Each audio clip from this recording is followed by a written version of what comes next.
Y acción. Que l'acusat es posi en peu, sisplau.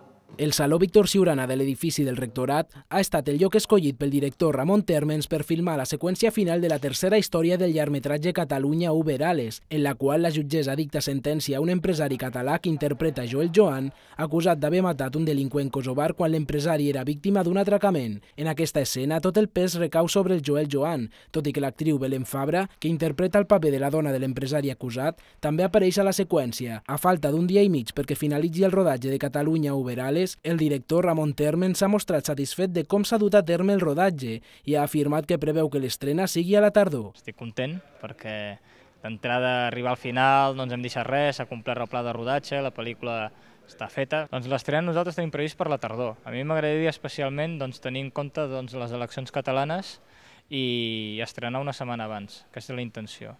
La violència, el racisme, les dificultats econòmiques i l'infortuni són els temes principals de Catalunya Uber Alles, un film que narra 3 històries que transcorren en un suposat poble de la província de Lleida. El director Ramon Térmens va debutar l'any 2005 amb la pel·lícula Joves i l'any passat va dirigir el seu segon film, Negro Buenos Aires. Amb aquest darrer treball, Térmens vol donar la seva opinió sobre temes socials com el racisme i temes polítics de la Catalunya d'avui dia. Un film amb un guió sorprenent, segons Joel Joan, que haurem d'esperar fins a la tardor a poder veure.